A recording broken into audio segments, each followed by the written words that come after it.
Okay, so I'm going to do this video. I'm going to explain a few things. First, I know you wanted to know about if you can if you can try to put a washer and dryer into the master bathroom, and actually, you can. Best option would probably be getting a stack set. I'll go around and I'll show the outside too. I'll be doing the inside in a little bit.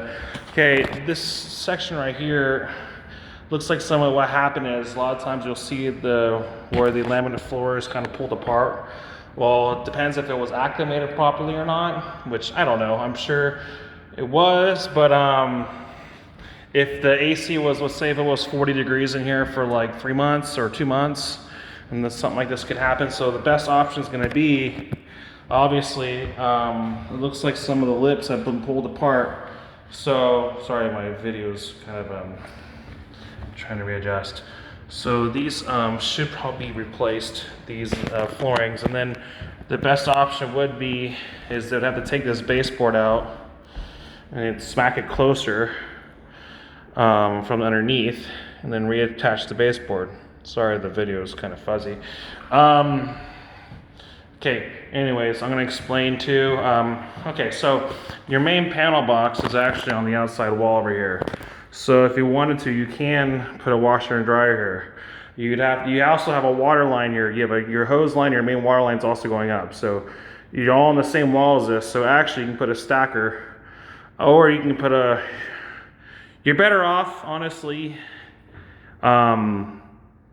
getting a stack set so you can actually run your 220, your 30 amp, and your water line on the same wall.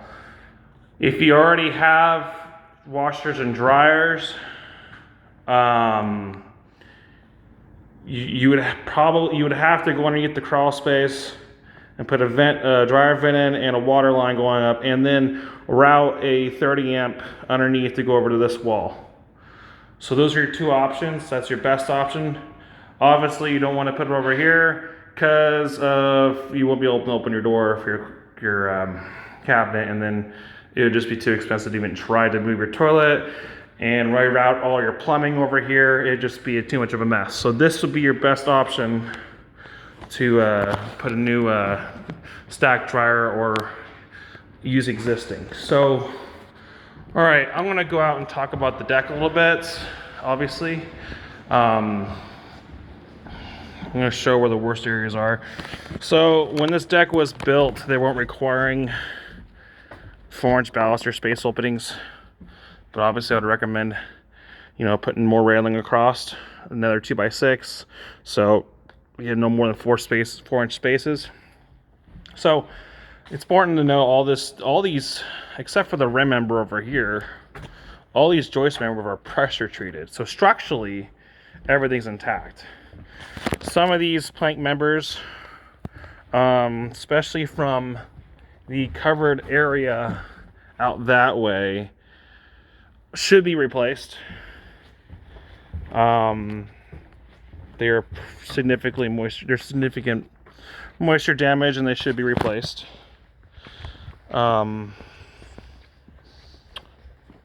This area over here, from this section on, right here. Sorry for being all fuzzy. I'm gonna go underneath to take my tablet. This section on should be replaced too. Also, it's important to note you cannot use Trex on this deck or the back ones without adding more joist members, because you have to have a minimum 16-inch joist span, and those also must be installed by a licensed contractor for the deck. So you have to have at least a 16 space joist span. This is 2 foot on center. So if you're applying on trying to, see, yeah, there's fungus and moisture damage. Is it falling apart? And yeah, some of them, like you can see, those are definitely, that's past the porch cover. This too right here, you can see it. Like I was saying, if you are planning on doing Trex 5/4 1-inch, it's called 5/4 composite 1-inch Trex, you must have a minimum 16 on center joist span. That means you have to have all additional joists installed. because they will also not warranty your deck if you don't, and it's considered structurally inept. Obviously you can see there's moisture damage here. Needs to get replaced. So we're gonna go out to the back deck now. Oh, a lot of these vents covers I put in the report are missing. These eave vents are missing covers, which they obviously need to be recovered. This looks like they reflashed up here between the stucco and the T111 siding. There is I know there's most likely going to check underneath when I mentioned prior that there should be blocks in between because there's the foundation got off a little bit. It's not structurally concerning, but they're still use 2x6 a mud sill. So I explained it prior in the previous report I did, and so that was explained, and I'm gonna explain it again. I haven't crawled yet. I'm just doing the outside video before I start doing the inside and inspecting the inside. So various vents obviously need to get replaced too on the crawl space vents. Okay,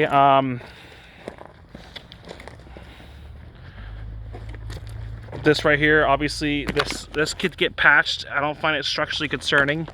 I think a lot of it had to do with water seeping down at some point and kind of eroding that corner.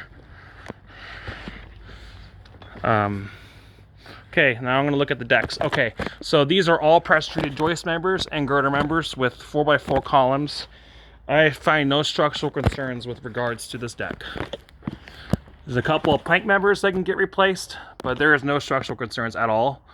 I walked it. A lot of it will come off as looking like it's damaged, and what it is it's been raining. So it looks more warped than it is. My best solution will be to have my painter, because I'll give you my list of subs, go in here and spray everything. Spray all the under planks and everything. And like I said with this deck as well, if you're planning on doing treks, you have to add more joist members. So you cannot span, or you'd have to block in between. But regardless, with the lateral crosses anyway, you'd have to add joists. So that would be, you could also, my opinion is if you do that, or you replace it with Doug Fergan, but honestly, this is not really a major priority. Same with this deck underneath. I'm going to show you as well. Obviously, railing is important too, but was not required or code. See, these are, some planks have already been replaced, as stated. There is no significant moisture damage. That is just water stains. I don't see any fungus. I see a hair bit of fungus, but I don't see any structural concerns.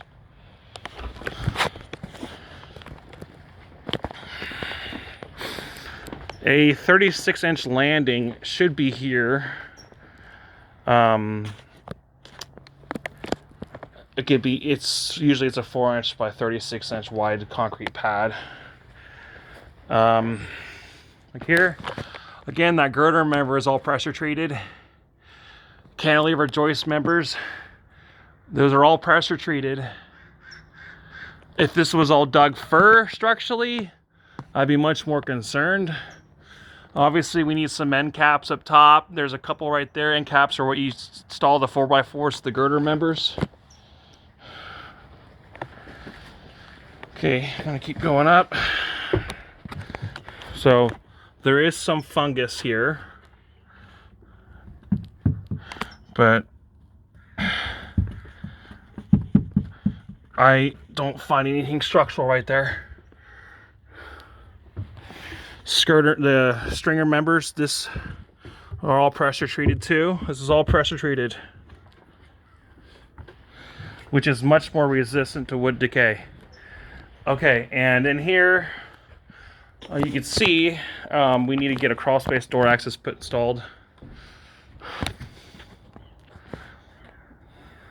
Okay, I'm gonna get up closer, see if I can show you up here.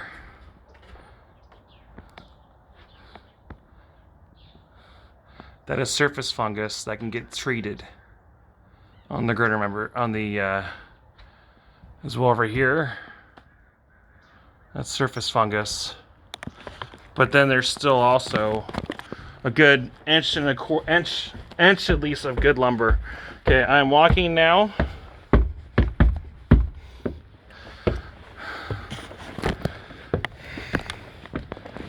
Some of these plank members could get replaced, like this one, obviously. You can see, but it's still, I'm smacking my foot on it.